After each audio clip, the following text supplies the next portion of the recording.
The gatesman warned me not to hurry my fiancé. I ignored him. The gatesman said it to me directly. Not to my friend, not to some cousin in a group chat rumor, to me. He grabbed my left wrist as I was stepping out of my fiancé's compound in Ikoyi, the night of my bridal shower, and he said it with the kind of certainty that makes your stomach drop before your brain even understands the words. Madam, if you marry Oga Chukudi, you will not live to see your first child. I am telling you, this man will finish you. I have seen what I have seen. My wrist was still damp with champagne someone had spilled on me during the toast. His fingers were dry, cracked from years of pushing that heavy black gate open and shut. My best friend Folake was already in the driver's seat of a Honda Pilot, honking the horn, impatient to get us both to my apartment so she could complain about the caterer's small chops. I pulled my wrist free, straightened the neckline of my white bridal shower dress, and I laughed. Not because it was funny, but because in my world, a gatesman warning a soon-to-be wife about her husband was a Nollywood script, not a real thing. So I laughed, and I reached into my clutch, and I pulled out a crumpled 500 naira note. I threw it at his feet like you throw something at a beggar. Baba Tunde, take this money and buy yourself some bitter cola. Your mouth is smelling something tonight. Folake honked again. I got into the car, slammed the door, and as we drove off, she said, "What was that one saying? I beg, that man has been chewing too much Igbo." The way he was squeezing your hand, I almost came down to slap him. I didn't answer, because even as I laughed, I could still feel the print of his fingers on my skin. And I couldn't stop replaying the words, "I have seen what I have seen." What exactly had Babatunde seen? And why did his eyes behind those dusty glasses look less like a madman and more like a man carrying a secret too heavy for his small wooden shed by the gate? If you are just joining us, please subscribe. Trust me, this story heads in a direction you would never see coming. Let me take you back to the very beginning, the day I met Chukwudi Okonkwo, the man who would have nearly ended my life. It began in a spa supermarket, Ikoyi, a hot Saturday afternoon. The air conditioning is fighting a losing battle with the Lagos heat, so the whole place smells like overripe mangoes, raw meat from the cold section, and someone's perfume that is trying too hard. I was standing at the checkout counter holding a basket with 2 packs of basmati rice, a bottle of olive oil, and a jar of Nutella I absolutely did not need. The cashier, a young woman with braids so long that they touched her waist, was looking at me like I have just insulted her ancestors. "Madam, the price of the plantain is not my business. The system says 4,500. If you like, go and pluck it from the tree yourself." I was tired. I was hungry. I had spent the whole morning at my pharmacy in Yaba dealing with a supplier who had sent expired antihistamines and a customer who insisted that paracetamol could cure malaria if taken with hot schnapps. I was not in the mood. So I did what any respectable Lagos woman would do. I sucked my teeth and said, "My friend, will you remove that plantain from my bill before I call your manager and explain to him why you are wearing fake Fendi in a place of business?" She opened her mouth to reply. But before she could form the insult, a voice behind me said, "Add it to mine." I turned, and there he was, Chukwudi Okonkwo, 6 feet of tailored confidence, wearing a white linen shirt, unbuttoned just enough to show a smooth chest and a thin gold chain. He smelled like expensive cologne, Creed Aventus I would later learn, mixed with something else, something like mothballs. He smiled, a wide, easy smile that showed teeth whitened to near blue. He said, "Please, let me handle this. Anyone who argues about the price of plantain on a Saturday afternoon is either a lawyer or someone who needs a nap. And you don't look like a lawyer." "I'm a pharmacist," I said, "and I don't need anyone to pay for my plantain." "Then let me pay for your Nutella. Even pharmacists deserve sweetness." Folake, who had been watching this whole exchange from the next register with her basket of frozen chicken and a bottle of Chilita orange juice, looked at me and mouthed, "Who is this one?" I ignored her. That was the beginning. Chukudi insisted on carrying my bags to my car. He asked for my number. He called me that same evening, not the next day, not after 3 days of playing the game, that evening. His first text was not hello or how was your day. It was a picture of a plate of jollof rice he had just cooked himself. The rice grain stained red and orange, a piece of fried plantain leaning against the mound like it was posing. The caption read, I don't normally cook for myself, but today I felt inspired. Tell me you're impressed. I was impressed. Fast forward 6 months. I was wearing a ring, a cushion-cut diamond set in white gold, the kind of ring that makes your aunties gasp, and your jealous colleagues say, is it real? Chukudi had proposed on a private boat at the Lekki Ikoyi Link Bridge at sunset with a saxophonist he had hired to play Ifeoma by Ego. I cried. Folake filmed it. Chukwudi's mother, a woman I will describe later because she deserves her own paragraph, her own chapter, her own warning label, called me and said, welcome, my dear. My son has chosen you. Do not disappoint him. The wedding planning began, and this is where the first of the signs, the small ones, the ones that feel like nothing, started to whisper. The bridal shower itself was held at Chukudi's house, a 5-bedroom monstrosity in Ikoyi, with marble floors so shiny you could see your reflection in them. It was a kind of house that is too clean to be lived in, too quiet to be a home. The event was beautiful. My aunties came, Chukudi's aunties came. His mother, Mama Okonkwo, sat in the center of the living room like a queen holding court, wearing a George wrapper and a coral necklace that looked heavy enough to give her neck problems. She smiled at me, the way a landlord smiles at a tenant who just paid 3 years' rent in advance. Satisfied, but watchful. The champagne flowed. Folake gave a speech that made everyone cry.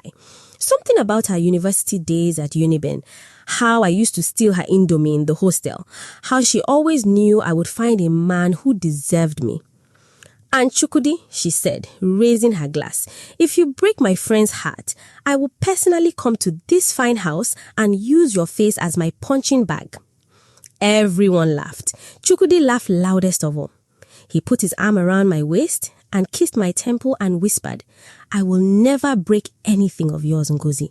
You are safe with me. I believed him. How does a woman not believe words like that, spoken in a room full of witnesses, with champagne on her tongue and a diamond on her finger? The party wound down. Guests started leaving. Folake and I were among the last to go. We were walking out of the compound, my heels clicking on the interlocked driveway stones, when the generator caught. The lights flickered and died. The security light spotted back on, and that was when Baba Tunde stepped out of his shed. I had seen him many times before. Every time I visited Chukudi, he would open the gate, greet me with a nod, and go back to his store. He was a small man, maybe 65, with a limp on the left and glasses so scratched they looked frosted. He always had a lump of bitter cola tucked inside his cheek and the brown-stained fingers to prove it. I had never heard him say more than, "Good evening, madam," in the entire time I knew him. But that night, he grabbed my wrist. That night, he spoke, something that seemed like a warning. And I laughed. I threw money. I left. The next morning, I woke up in my apartment in Yaba with a mild headache and a voicemail from Chukudi. Morning, baby. Last night was everything. I can't wait to make you my wife. Oh, and my mother wants us to see the pastor tomorrow for premarital counseling. She said it's important. Call me. I listened to the message and smiled. But as I sat up in bed, I noticed something. My wrist. The spot where Baba Tunde had grabbed me. There was a faint bruise, 4 small marks, like fingerprints, pressed into my skin. It wasn't painful, but it was there. A mark I couldn't wash off. I told Folake about it later that day as we were driving to the wedding planner's office in Ikeja to finalize the sitting chart. She glanced at my wrist, then glanced back at the road. That Gateman has issues, Ngo. Don't let him rent space in your head. You are about to marry one of the finest catches in Lagos. Enjoy it. I am enjoying it. I'm just, Folake, did you see the way he looked at me? It was like he was seeing something I couldn't see. He's an old one who sits in a shed all day. The only thing he sees is cars coming in and out. Go, leave it. I tried to leave it, but the bruise didn't fade, and neither did the curiosity. 3 days after the bridal shower, I went back to Chukudi's house, alone. I told him I wanted to drop off some wedding decorations. He was at work, some oil and gas meeting on Victoria Island that would keep him busy until evening. The perfect window. I parked my car down the street, not in the driveway. I walked up to the gate. Baba Tunde was there, sitting on his stool outside the shed, chewing his bitter kola. When he saw me, he didn't look surprised. He looked like a man who had been waiting for me to return. "Good afternoon, Baba," I said. "I need to ask you something." He nodded slowly, swallowing. "Come inside the shed, madam. The sun is not your friend today." The shed was small, maybe 6 feet by 6 feet, with a wooden bench, a small radio crackling with static, and a calendar from 2018 still pinned to the wall. It smelt of camphor, sweat, and the bitter nut he was always chewing. He offered me a stool. I sat. "Baba, the other night you said something to me. You said if I marry Oga Chukudi, I will not live to see my first child. What did you mean by that?" He didn't answer right away. He reached under his bench and pulled out a plastic bottle of water, took a sip, and looked past me at the open gate, at the driveway, at the house beyond it. "Madam, I have been a gateman for 37 years. I worked for bankers in Ikoyi, for politicians in Asokoro, for one white man in Banana Island who used to walk around his compound naked at midnight. I have seen things that would make your ears bleed. But the most terrible thing I have seen happened in this house. The windows were dark. The garage door was closed. It looked like a place where nothing bad had never happened. 2 years ago," he said, "there was a woman living here. Her name was Amara. She was Oga Chukudi's first wife." I felt my spine stiffen. First wife? Chukudi told me he had never been married before. He tells many things. Baba Tunde spat his bitter kola into a small tin can. Amara was a lawyer. Soft voice, soft heart. She used to bring me food every Sunday after church. Jollof rice with goat meat, cold malt. She was the only person who ever asked me if I had children. She was in this house for 2 years. Then one night, 2 years ago, an ambulance came. I opened the gate for them. It was midnight, generator off, everywhere dark. They brought her out on a stretcher. Her head was wrapped in bandages. There was blood on the wrapper they had used to cover her. The official story was kitchen accident. They said a pot of boiling water fell on her. Fell. He paused. The radio crackled. A distant voice was giving the afternoon news in Yoruba. "Madam, do you know how a pot of boiling water falls on a person? It does not just fall. Somebody pushes it, or somebody pushes the person." He looked at me directly. I saw the paramedics talking amongst themselves. I heard one of them say, "This is not an accident." But when the police came, Chukudi's mother spoke to them, and the case disappeared. Like morning dew, madam, like it was never there. My heart was beating at the base of my throat. I couldn't move. 2 nights after she died, he continued, lowering his voice, I was sitting right here. It was past midnight. No lights, no sound. Then I saw something moving in the compound, near the kitchen window. A woman, walking. She was wearing the same wrapper she wore the night of the accident. She was walking towards the gate. She stopped at the spot where the ambulance had loaded her, and she pointed at the kitchen, and she looked at me, and she was gone. I don't believe in ghosts. I am a scientist, a pharmacist, a woman who trusts only what can be measured and labeled. But sitting in that hot, tiny shed, with the smell of camphor filling my nose, and the old man's voice shaking as he spoke, I believed every word. Why didn't you tell anyone? The police? Anyone? He laughed. I am a gateman. Who will believe me? The police will say I am a madman. Oga Chukudi will sack me. My children in the village depend on this salary. But I have been watching you, madam. You are not like Amara. She was too soft. You have fire in your eyes.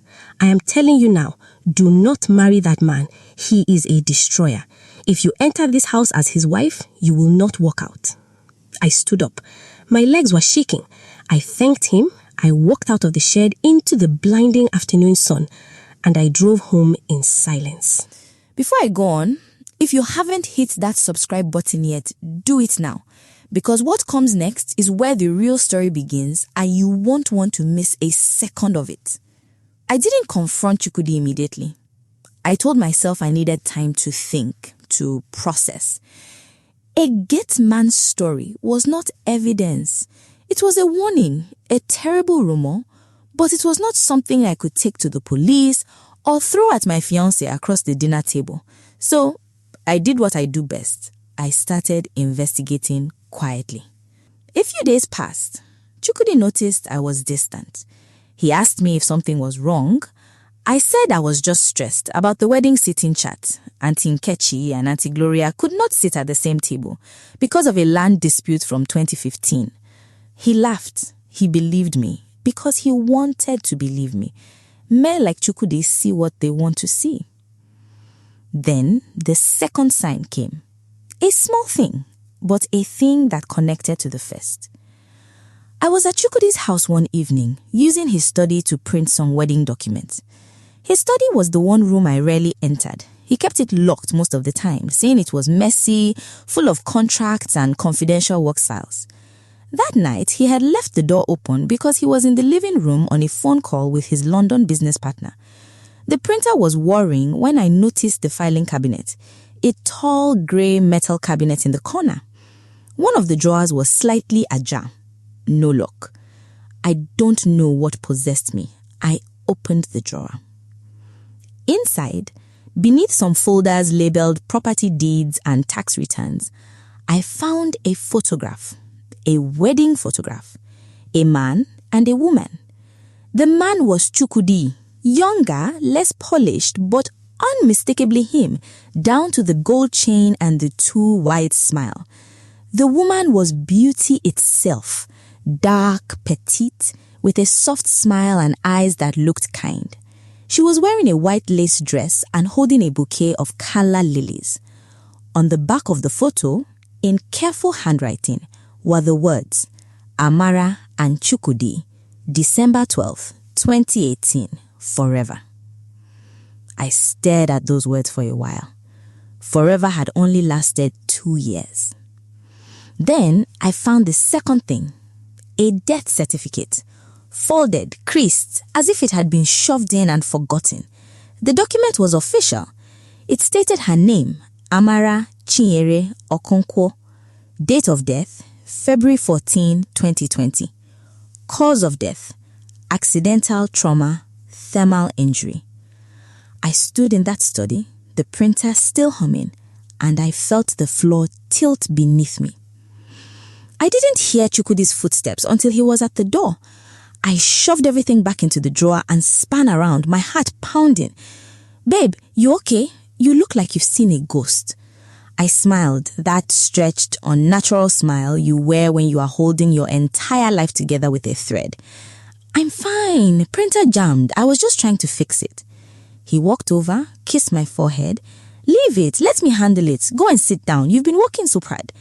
I went and sat down. I sat on his expensive leather sofa and watched him fix the printer, and I thought about why a man would keep his dead wife's photograph and death certificate in a drawer he never opened.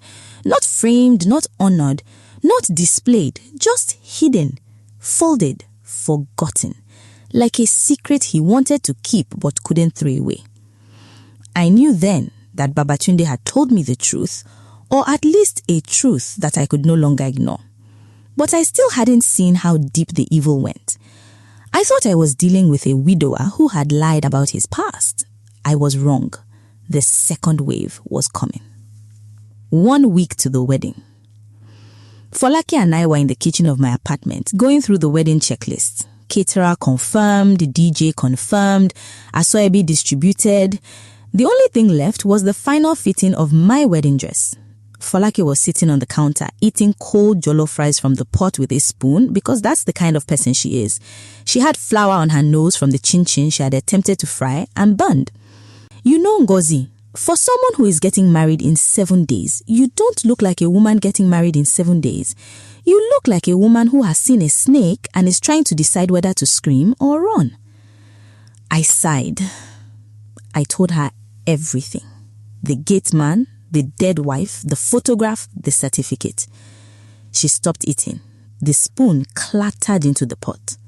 Ngozi, are you hearing yourself? This man's wife died under suspicious circumstances and he hid her like a bad debit, and you still have his ring on your finger.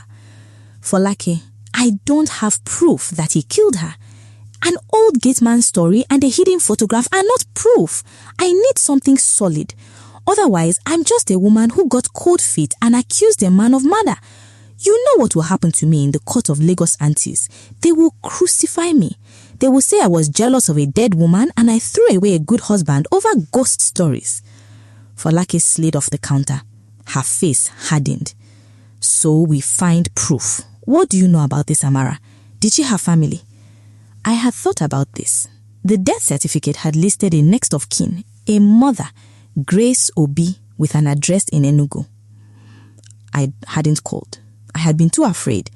But Folake's presence, her fierce loyalty made me braver. We found the number online, a small pharmacy in Enugu owned by Grace Obi. I dialed. A woman's voice answered, tired and low. Grace Obi speaking. I introduced myself. I said I was a journalist researching domestic violence cases in Nigeria, and I had come across the name Amara Okonkwo. Could I ask a few questions? There was a long silence on the other end. Then the sound of a door closing. Then the woman's voice cracking. My daughter, my Amara, she was not an accident. She was murdered by that animal she called her husband, and I have the letters to prove it. The letters Amara had sent her mother. Actual handwritten letters delivered through a friend who visited the village, detailing the abuse she was enduring in the marriage. Chukudi isolated her from her friends. He controlled her money. He convinced her that she was worthless, that she was lucky to have him. And when she finally told him she was leaving, that she was taking their unborn child and going back to Enugu, he snapped. The kitchen accident happened 2 days later. I tried to get justice, Grace Obi said on her voice breaking. I went to the police, but his family, his mother, they paid everyone. My daughter died for nothing and that man walked around free. I have been praying to God to send someone, and now you have called me. Please, please do something. I promised her I would. I hung up the phone and looked at Folake. Neither of us spoke. The weight of what we now knew pressed down on the room like the humidity before a thunderstorm. And then my phone buzzed. A text from Chukudi. Baby, the pastor is expecting us at 6 p.m. for our final counseling session. Don't be late. I have a surprise for you. Love you. Premarital counseling was held in the pastor's office on a mega church on the mainland. Pastor Isaac was a round man with a round voice, the kind of voice that could make "you will go to hell" sound like a warm invitation. He sat behind a massive desk with a Bible, a notepad, and a bottle of anointed oil that he kept touching like a comfort object. He talked for 40 minutes about submission, about how a wife must honor her husband as the head of the home, about how divorce was never an option. Chukudi nodded along, his face serene, his hand resting on my knee. I sat there, still and cold, the words of Grace Obi echoing in my skull. She was murdered by that animal. I looked at Chukudi's hand on my knee, the same hand that 2 years ago had pushed a pot of boiling water onto a pregnant woman, the same hand that now stroked my skin gently as if he had never harmed a soul. At one point, Pastor Isaac asked me a question. Sister Ngozi, do you have any doubts or concerns you would like to bring before the Lord and your future husband? I opened my mouth. The room was silent. Chukudi turned to me with a smile so kind, so patient, so perfectly crafted. I looked at that smile and I saw Amara's wedding photograph. The forever that lasted 2 years. The body that was loaded onto an ambulance at midnight while Baba Tunde watched helplessly. No, Pastor, I said. No concerns, just wedding jitters. Chukudi squeezed my knee. That's my girl. But as I said it, my hand was in my bag, my fingers touching the cold metal of my phone. I had already made a decision. In the silence of that freezing office, I had become a different one. I would not be Amara. I would not wait for the pot to fall. The next day, I put my plan into motion. I told Chukudi I wanted to cook him a special dinner at his house. Just the two of us, no staff, no interruptions. A quiet night before the wedding chaos swallowed us whole. He loved the idea. "See, this is why I chose you," he said, kissing my forehead. "You understand what it means to take care of your man." I went to the market in the morning. I bought fresh fish, tomatoes, scotch bonnet peppers, the ingredients for a proper fisherman's soup. I also bought a small digital voice recorder, the kind that clips to the inside of a bra from a computer village gadget shop. The seller, a young Igbo boy with red-rimmed eyes from staring at screens all day, demonstrated how it worked. "Auntie, this thing fit record up to 10 hours. Clear sound. Even if you whisper, it go catch 'em." I paid cash. By 7 p.m., I was in Chukudi's kitchen. The one with 6 burners and barely any use. I had the soup simmering on the stove, the stew thickening, the whole house filled with the smell of fried fish, crayfish, and the rich, earthy scent of uziza leaves. I wore a simple dress, no jewelry except the engagement ring. I wanted him relaxed, unthreatened. I wanted him to feel so safe that he would say things he had never said out loud. We ate in the dining room. Chukudi complimented the soup between mouthfuls, praising my cooking, saying I would make a perfect wife. I smiled. I laughed at his jokes. I poured him wine. I poured myself a glass of water, pretending I was on antibiotics. And then, when his plate was empty and his glass was half full, I asked the question. "Chukudi, can I ask you something personal? Something I've been wondering about." "Anything, baby," he said.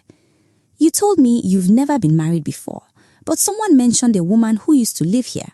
A woman named Amara. Is that true? Don't lie to me because I've seen the wedding photo in your drawer." His hand, which had been reaching for his glass, stopped mid-air. For a split second, something flickered across his face, a flash of something dark and coiled. Then it was gone, replaced by a look of practiced sadness. He sighed long and heavy and set the glass down. He looked at his hands for a moment before speaking, as if gathering himself. "No, I mean, yes. Amara." He shook his head slowly. "I didn't tell you because I was ashamed and I didn't want to scare you. That woman nearly destroyed my life, Ngozi. I loved her, God knows I did, but she was not well in the head. She would scream at me for nothing, throw things, accuse me of affairs I never had. The staff were all afraid of her. Ask anybody." He looked up at me, his eyes wet with what looked like genuine pain. "And the night she died, we had a terrible fight. She threw a pot of boiling water at me. I ducked, and in her rage, she lost her balance, and the pot fell on her. I tried to save her, Ngozi. I held her while she screamed. I have nightmares about it still. But I didn't tell you because I didn't want you to think our home was haunted or that I attract disaster. I was going to tell you everything after the wedding. I swear on my mother's life." He reached across the table and took my hand, his grip warm, steady, intimate. "But are you, Ngozi? You are nothing like her. That's why I know I can be a good husband to you. You are calm. You are wise. You would never push a man the way she pushed me. With you, I can finally be the man I was meant to be." I let him hold my hand. I let him finish. The recorder against my skin felt cold and sharp, a tiny blade of truth hidden under my dress. I pulled my hand gently away and looked him in the eyes. "Chukudi, that's not what her mother says. She says Amara was leaving you, taking your unborn son, and 2 days later she was dead. She says there were letters detailing years of abuse, letters her mother still has. She says it was no accident." Something shifted behind his eyes. The sadness evaporated and something harder took its place. He stood up, pushing his chair back with a scrape. "Her mother," he laughed, but it was a hollow, bitter sound. "That bitter old woman in the village who never accepted me, she's been spreading poison about me for years. What letters? I never raised a hand on Amara until she attacked me. The medical report will show she was the one violent. She even scratched my face once. I still have the mark. The police investigated and found nothing, Ngozi, because there was nothing to find. You are listening to the gossips of a grieving old woman who needs someone to blame, and you are bringing it to our dinner table like it's the truth. He walked around the table and stopped in front of me, his voice softening again, almost pleading. Babe, look at me. I am not a perfect man. I have made mistakes, but I am not a murderer. Do you think I could do to you what you are suggesting? I love you. I have chosen you. You are my fresh start. Please don't let them ruin what we have. He knelt in front of my chair, taking both my hands now. His face inches from mine. The smell of his cologne, the mothball undertone, was thick in my nose. I will never let anything happen to you, he whispered.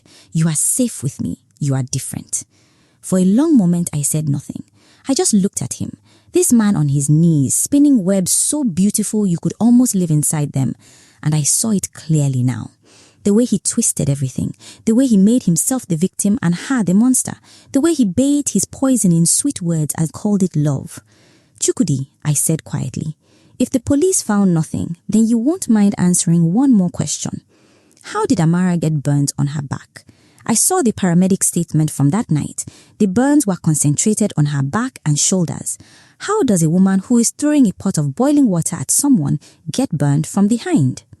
The silence that followed was so complete. I could hear the refrigerator humming in the kitchen. His face didn't change immediately. It held the soft, pleading expression for a few more seconds, as if he was still trying to decide which mask to wear. Then, very slowly, it melted away.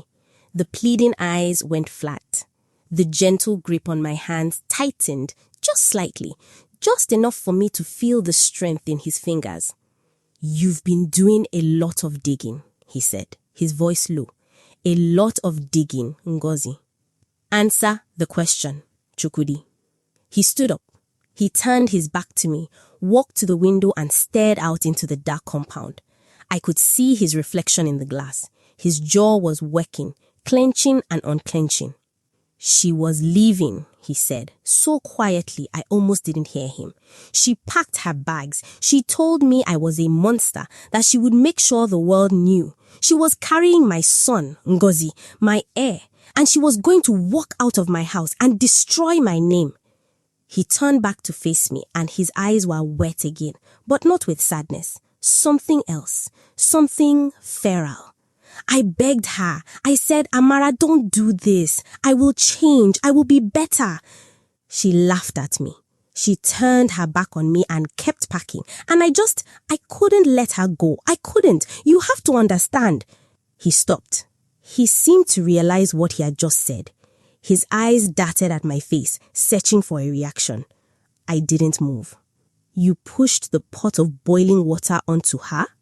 I didn't mean to. The words came out in a rush, desperate, tumbling over each other. It was a mistake. She was going to take everything. Everything. I just wanted her to stop packing, to look at me. I pushed her, yes, but I didn't know the pot was there. I didn't know she would fall into it. I tried to pull her out, I swear. But you just told me 5 minutes ago that she threw the pot at you. He stared at me, his mouth open, the lie crumbling in real time. For the first time, he had no smooth answer, no beautifully crafted story, just the ugly, raw truth sitting in the room between us like a dead thing. Ngozi, he said, his voice shaking. Ngozi, listen. That was then. I am not that man anymore. You have to believe me. I would never, ever do anything like that to you. You are not her. You understand me. You listen. You are good. Please. He stepped toward me, his hands outstretched like a man offering peace. Ngozi, please. I am not that man anymore. I would never hurt you. You have to believe me. Let's just forget about Amara and move forward. We have a wedding in 6 days. Before I could answer, there was a high-pitched whine from the air conditioner, then a loud click. The light went out. Complete darkness swallowed the room. The generator was supposed to kick in immediately, but there was always that 1 or 2 second delay. In the darkness, I heard him say my name again, soft, questioning. Ngozi. Then the generator coughed to life. The light flickered once, twice, and steadied. I saw Chukudi standing 2 feet away, frozen, his eyes fixed on my chest, the small blinking red light of the digital recorder pulsing through the thin fabric of my dress. His expression changed. The pleading evaporated. Everything human left his face. "Ngozi," he said, the word no longer a name but a blade. "What is that?" I didn't answer. My hand flew to cover the light, but it was too late. He had seen. "You're recording me?" His voice was calm, too calm, the voice of a man who had just solved the only puzzle in the room. "In my own house? You came here with a recorder? Like I'm some kind of criminal you're investigating? After everything I just told you? After I poured my heart out to you?" I stepped backwards, my hip hitting the edge of the table. "Give me that thing. You stupid woman. You think you can investigate me in my own house?" He lunged. I reached inside my dress, yanked the recorder out, and held it high above my head where he couldn't reach it. "You want it?" I was panting, shaking, but my voice came out stronger than I felt. She was soft. Amara was soft. I am not. We struggled a bit. Then he pushed me against the refrigerator. My head hit the metal door, and for a moment I saw stars. But I did not let go of the recorder. And then, from outside, I heard footsteps. Heavy, running footsteps. The front door burst open. The police. Folake had called them. I had told her that before I left my apartment, if I did not text her by 8:30 p.m., she should send help. Bless her, she didn't wait for my text. She went straight to the station and brought them herself. They flooded the room. 4 officers in black uniforms. They pulled Chukudi off me. He was screaming, thrashing, calling me a liar, calling me a witch, saying his mother would ruin all of us. One of the officers handcuffed him and read him his rights. Another one, a female officer, wrapped a shawl around my shoulders and led me out of the kitchen. As I walked through the living room, past the shattered plates and the unturned chairs, I saw Baba Tunde standing at the front door, his hands clasped together, his eyes wet with tears. He didn't say a word. He didn't need to. He just nodded at me once, slow and solemn, and I nodded back. I walked out of that house into the cool night air, the recorder still clutched in my hand, Amara's justice sealed inside its tiny circuits. The aftermath was chaos and relief. Chukudi was charged with the murder of his first wife, Amara Okonkwo. The recording was the nail in his coffin, but Grace Obi's letters, Babatunde's testimony, and the testimony of the paramedic who always doubted the accident all came together like pieces of something that was always meant to be whole. The trial lasted 8 months. He was sentenced to life imprisonment. His mother collapsed in the courtroom, her coral necklace breaking and scattering across the floor like little drops of blood. Nobody rushed to pick them up. I took a break from my pharmacy. I traveled to Enugu and met Grace Obi. We sat in her small living room, drinking bitter leaf tea, and she showed me photographs of Amara as a child, a girl with braids and a gap-toothed smile who had dreamed of becoming a lawyer, who had achieved that dream only to have her life stolen by a monster in a fine linen shirt. I cried. She held my hand. She said, "You did what I could not do. You are my daughter now." And Babatunde, I made sure he was taken care of. The media attention around the case brought donations, and I used some of it to set up a small trust for his children's education.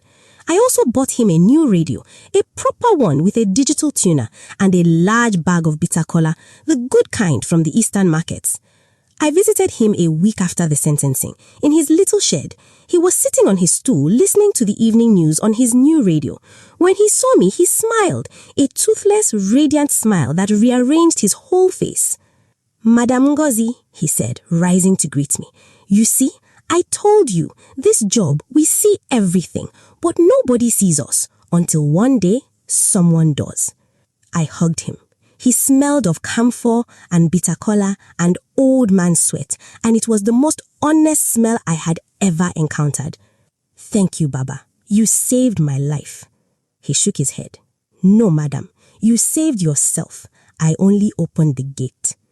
So here I am. The woman who almost married a monster. The woman who listened to a gateman after weeks of ignoring him. The woman who now speaks to young women in churches and community halls, telling them, look at the people your fiancé doesn't look at. Listen to the people he has forgotten. The driver, the cleaner, the gateman, they know him better than you do. They have seen the version of him that you will not see until it is too late. I tell my story because Amara cannot tell hers. I tell it because somewhere out there, right now, there is a woman polishing her engagement ring and laughing off his small, strange warning as nonsense. I was that woman, and I am alive today because Baba Tunde was brave enough to grab my wrist and say the words that shattered my fantasy.